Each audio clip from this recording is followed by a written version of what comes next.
يأتي إلينا رمضان سنويا لكي نصومه ونتقرب به إلى الله.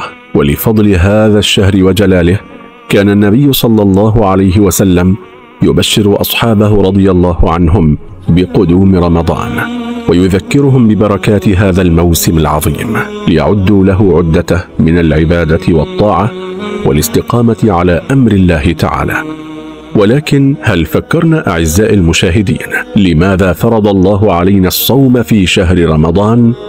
فهيا بنا لنتعرف على هذا الأمر، ولكن قبل أن نبدأ لا تنسوا تسجيل الإعجاب بالفيديو وعمل اشتراك بالقناة وتفعيل الجرس الرمادي ليصلكم كل ما هو جديد. شرع الله عز وجل الصيام في رمضان لحكم، منها تحقيق تقوى الله. قال الله تعالى في سورة البقرة في الآية 83 بعد 100: يا أيها الذين آمنوا كتب عليكم الصيام كما كتب على الذين من قبلكم لعلكم تتقون. ومن الحكم التحلي بالإخلاص، فالصائم لا يطلع على صومه إلا الله عز وجل، ويساعد الصائم كذلك على التخلق بالصبر ومكارم الأخلاق، ويحقق للجسد بوجه عام وللجهاز الهضمي بوجه خاص الصحة والعافية. فالصيام مدرسة روحية وتربوية وصحية وخلقية، وإنه وسيلة لشكر الله على النعم. فالصيام يكون بالابتعاد عن الأكل والشرب والجماع، وهي من أفضل النعم، فامتناع المسلم فترة زمنية تشعره بقدر هذه النعم.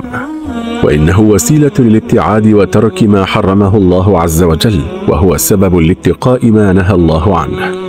وإن فيه إضعافا للشيطان وقهرا له، وتقل أثناء الصيام وسوسة الشيطان، فتقل بذلك المعاصي والذنوب.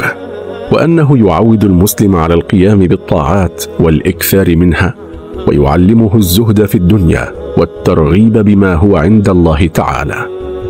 وأن في الصيام تدريبا لنفس المسلم على مراقبة الله تعالى، فيبتعد بذلك عن كل ما تهواه نفسه مع قدرته على فعله، لعلمه بأن الله مطلع على جميع أموره، وأنه سبب للعطف على المساكين والرحمة بحالهم والرأفة بهم، وأنه وسيلة للتغلب على الشهوة، لأن النفس بطبعها إذا شبعت أصبحت تتمنى الشهوات، وإذا أصابها الجوع امتنعت عما تهوى. ولكن ما هو دليل مشروعية الصيام؟ فدليل فرض الصيام من القرآن الكريم في قول الله تعالى: فمن شهد منكم الشهر فليصمه، سورة البقرة الآية 85 بعد 100. والدليل من السنة النبوية المطهرة، قال النبي صلى الله عليه وسلم: بني الإسلام على 5: شهادة أن لا إله إلا الله وأن محمد رسول الله، وإقام الصلاة، وإيتاء الزكاة، والحج، وصوم رمضان.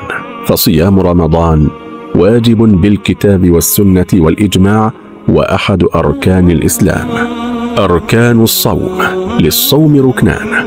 الركن الأول النية، ويشترط إيقاعها ليلا قبل الفجر عند الجمهور، لكنها تصح عند الحنفية في الصوم المعين قبل الزوال. ومجرد التسحر من أجل الصوم يعد نية مجزئة، لأن السحور في نفسه إنما جعل للصوم، بشرط عدم رفض نية الصيام بعد التسحر. ويكون لكل يوم من رمضان نية مستقلة تسبقه. وأجاز الإمام مالك صوم الشهر كله بنية واحدة في أوله. أما إذا كان الصوم غير واجب فيجوز تأخير النية لما بعد الفجر، لمن لم يأتي بمفطر وأراد أن يكمل اليوم صائما تطوعا فله ذلك. الركن الثاني الإمساك عن شهوتي البطن والفرج من طلوع الفجر إلى غروب الشمس. ولكن هل الصيام كان مفروضا على الأمم السابقة وقبل المسلمين؟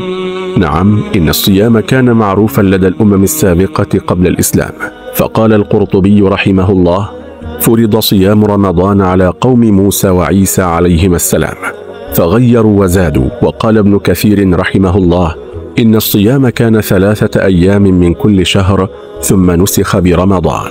ويرى ابن الجوزي أن الصيام كان يشبه صيامنا في الحكم، أي في فرضيته، والصفة أي الامتناع عن الطعام والشراب، وليس في العدد أي 30 يوما. والحاصل أن الصيام كان موجودا لدى الأمم السابقة قبل الإسلام، وإن اختلف العلماء في كيفيته وصفته، فالشاهد أن كل الديانات صامت، وجميع الأمم السابقة أمسكت عن الطعام والشراب مدة من الزمن، قلت هذه المدة أم كثرت. هذا والله تعالى أعلم، وصلى الله وسلم وبارك على سيدنا محمد وعلى آله وصحبه أجمعين. دمتم في رعاية الله، والسلام عليكم ورحمة الله وبركاته.